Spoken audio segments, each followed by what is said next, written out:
Dalam skala 1 hingga 10, rasanya berapa kefasihan bahasa Melayu? 8. 10 kot. 9. 10? 8 macam tu. 8/10. 7/10? Macam 7 macam ni je lah. 6 hingga 7 lah. 10? 10. 5. 4. Kalau bercakap okey, 8-9 macam tu. Same. Hai, kami dari Set 2 hari ini akan melakukan eksperimen sosial untuk menguji tahap kefasihan Bahasa Melayu Rakyat Malaysia. Okey, dekat rumah ataupun dekat sekolah ataupun tempat kerja, selalunya berkomunikasi menggunakan bahasa apa? Selalunya komunikasi menggunakan bahasa English je. English kat office maybe Malay jugalah. Melayu. Bahasa Melayu juga. Biasa je mix campur. Bahasa Malaysia dengan BI. Saya selalunya memang guna bahasa Malaysia lah. Sometimes English. Tu je lah. Melayu, bahasa Melayu. Bahasa Melayu. Chinese and English. Chinese and English.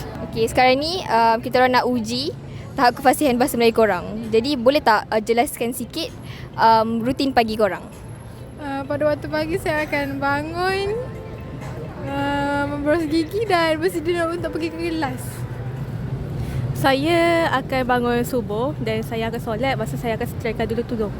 Lepas tu saya akan mandi dan bersiap ke kelas tu teruslah. Daripada bangun pagi. Kebiasaannya pada pukul 5 pagi aunty akan bangun.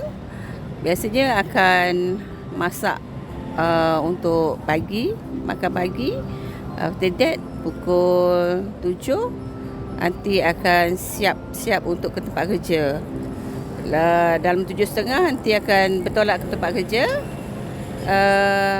Sampailah 5 petang di tempat kerja. 5 petang balik lebih kurang pukul 5.30 sampai rumah. Just siap-siap tengok keadaan lah. Kalau perlu masak, tak perlu just tengok TV. And then tak ada apalah. Sampai malam lah, sampai tidur. Okey, pagi siapkan anak pergi sekolah, and then lepas tu terus pergi kerja lah. And then balik pukul 4 rehat. Malam tu tidur macam biasalah. Okey. Rutin pagi. Ya, rutin pagi.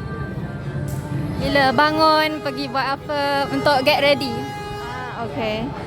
Kalau campur pun boleh sikit lah. Okey. Bangun, gosok gigi. Then Kalau cakap campur pun boleh, asalkan boleh macam terangkan sikit lah. okey, skincare. Tukar baju. Then go out. Saya bangun 6 pagi dan 6.30 pergi sekolah.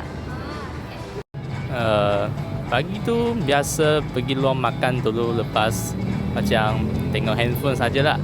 Sampai petang baru buat sikit kerja.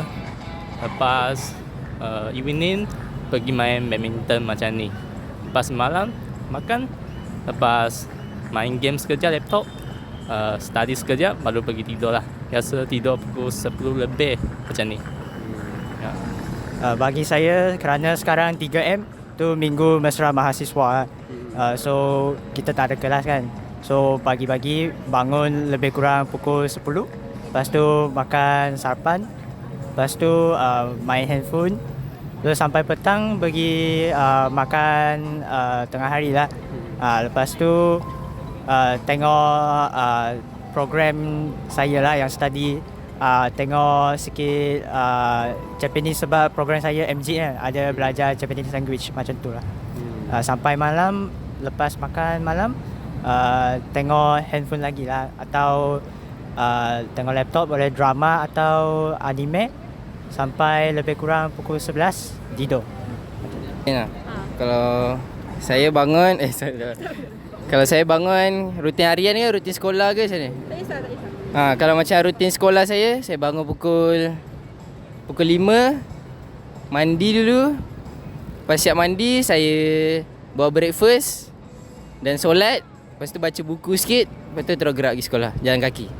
Jalan kaki? Dekat lah? Rumah saya dekat dengan sekolah. Lepas tu lepas sekolah? Lepas sekolah? Lepas sekolah tidur. Tidur dulu jangan 1 jam, lepas tu buat long work. Lepas tu petang pergi jogging kasih sihat badan. Lepas tu praktis main gitar. Main gitar.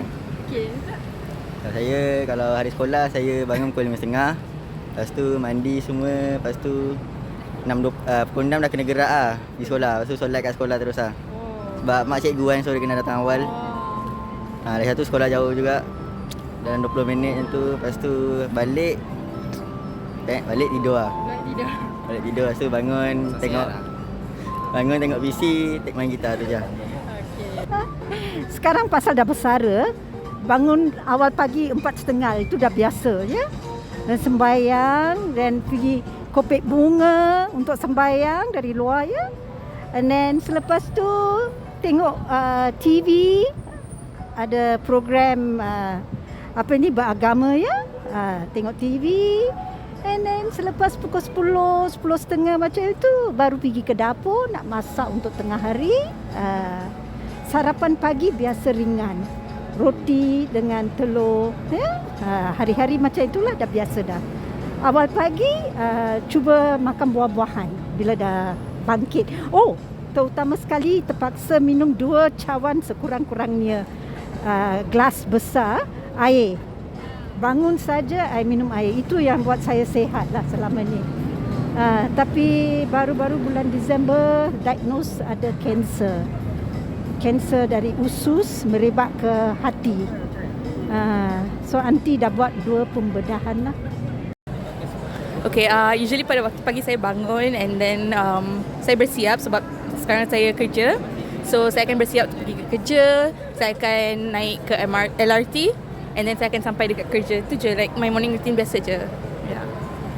My morning routine of course bangun, lepas tu gosok gigi, lepas tu bersiap untuk kerja, makan breakfast, makan sarapan. Lepas tu naik MRT, turun kerja. Tu je. Okey. Rasanya apa cabaran untuk orang Malaysia guna bahasa Melayu dalam kehidupan harian? Cabaran mungkin datang daripada orang sekeliling lah. Mungkin sesetengah orang akan guna English for dia punya daily language. Mungkin tu kesusahan for some people lah. Dengan bahasa Melayu rasanya tak ada masalah kot. Cabaran mungkin lah. Bahasa sekarang ni bercampur-campur. Bahasa internet, bahasa TikTok, bahasa macam-macam. Cabaran untuk mengamalkan bahasa Melayu apa selalunya orang macam guna bahasa pasar and macam kalau type kan dia orang guna short form sampai macam masuk tu macam orang confused. Betul, biasa kat teknologi lah macam orang guna short form, malas nak type kan, so guna short form je. Cabaran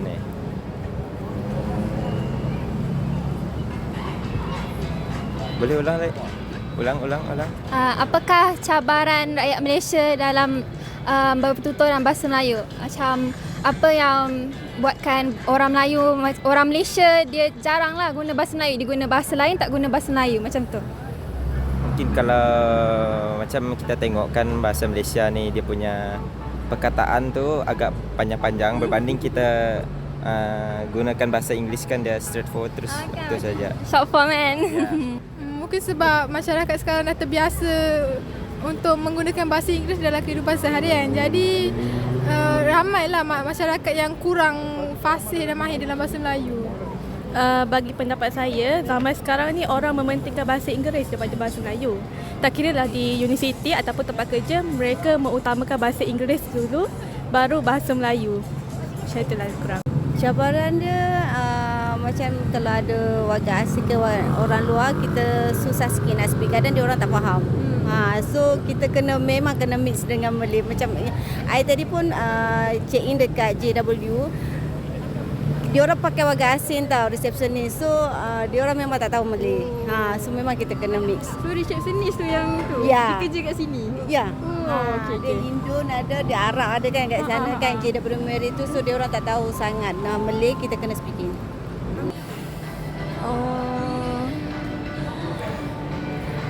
Kerana belajar guna English banyak, ya Melayu sikit, so tak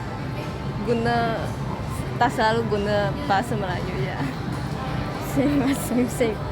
Aunty ni keluar sekolah tahun anda semua belum lahir macam umur cucu saya ya mungkin. Tahun 75 I keluar dari sekolah. Masa tu mata pelajaran bahasa Malaysia satu mata pelajaran saja. Subjek lain semua bahasa Inggeris. Okey, so ini semua hari-hari betul-betul bercakap dengan kawan-kawan. Saya berasal dari Ipoh, dah pindah ke KL tahun 82. So rating saya untuk bahasa Malaysia memanglah boleh improve. Banyak perkataan kadang-kadang fikir apa nak pakai, then slip in bahasa Inggeris pula. Macam stres. Stres memang ada perkataan dalam bahasa Inggeris. Tapi I biasa dah pakai stres, Kita sebagai orang Malaysia kena guna bahasa Malaysia sebab tu bahasa kita. Tapi Berasa tu bahasa. Cabaran. Kalau bagi saya tak ada cabaran pun sebab dari lahir memang bahasa tu saya guna. Saya dalam keluarga pun pakai bahasa Melayu. Keluarga pun memang pakai bahasa Melayu. Jadi macam bagi saya tak ada masalah apa-apa pun. Tak ada cabaran pun macam. Tu memang bahasa first language. Okey, kalau Sama first language tak? sama juga. So tak adalah rasa kekok untuk guna bahasa Melayu kan? Tak ada. Okey. Kalau nak sastra tu lah. Sastra. Faham dah. Dia nak tulis buku. Mungkin tidak selalunya tak selalunya bertutur dengan kawan rakan-rakan ke, dengan colleagues ke. I pun rasa sama sebab usually even my rakan-rakan dia orang Melayu tapi saya tengok dia orang lagi prefer cakap dalam bahasa English. So kebiasaannya tak adalah sangat. Lepas sekolah you tak ada kat universiti pun you belajar dalam English. So mungkin that's the reason. Apakah cara nak memartabatkan bahasa Melayu? Macam nak menggalakkan orang gunalah bahasa Melayu. Cara untuk memartabatkan so pihak-pihak sekolah patut anjurkan banyak-banyak program lah tentang bahasa, contohnya macam karnival bahasa macam tu kan, supaya rakyat Malaysia lebih fasih berbahasa Malaysia untuk apa orang kata demi nama baik Malaysia lah. Ya. Kalau zaman sekarang, cara yang paling sesuai untuk martabatkan bahasa Melayu rasanya adalah social media lah, sebab orang setiap hari scroll TikTok, Facebook, Instagram semua. So bila ada kempen yang melibatkan memartabatkan bahasa Melayu, mungkin orang akan berminat nak join. Mungkin orang luar pun akan berminat nak join. Untuk mengatasi masalah ni sama ada daripada rumah, daripada sekolah dan amalan sehari-hari lah untuk bercakap dalam bahasa Melayu. Cara macam kalau borak guna bahasa Melayu lah, tak pun kalau event program ke, kita event negara kita macam ada orang luar ke guna English kan, so kita cuba juga untuk terapkan bahasa Melayu. Betul, sebab macam kalau dekat negara luar pun macam negara Jepun kan, walaupun diorang cakap dengan turis, diorang mesti cakap bahasa Jepun. Diorang tak gunakan English sangat. So macam kita pun maybe boleh praktikkan benda tu. Bagi dulu tu. Bagi saya mungkin perlu diutamakan dekat bahagian pelajaran dekat sekolah ke. Kita perlu ajak anak-anak kita sebagai untuk belajar bahasa Melayu daripada English. English tu mungkin dalam bahasa second language mungkin boleh lah. Kalau untuk first tu untuk minta kerja, at least utamakan bahasa Melayu sebab kita kan orang Melayu. Untuk saya sama dengan jawapan dia, sebab sekarang ni kita banyak menggunakan bahasa Mandarin, bahasa English. Jadi cara memartabatnya dengan daripada pendidikan lagi, sejak di awal sekolah pada kanak-kanak lagi ke, kita dah memperkenalkan bahasa Melayu ke anak-anak. Cara martabatkan kena banyak study lah, belajar ngah bercakap lah. Rasanya kena dari kecil kita kena macam parents pun kena banyak. Sekarang ni parents lebih banyakkan BI, you know. So dari kecil dia orang kena banyakkan bahasa Melayu juga. Kena ada lah balance juga. Jangan terlalu BI sangat. Communicate dengan guna bahasa Melayu. I think this is most important.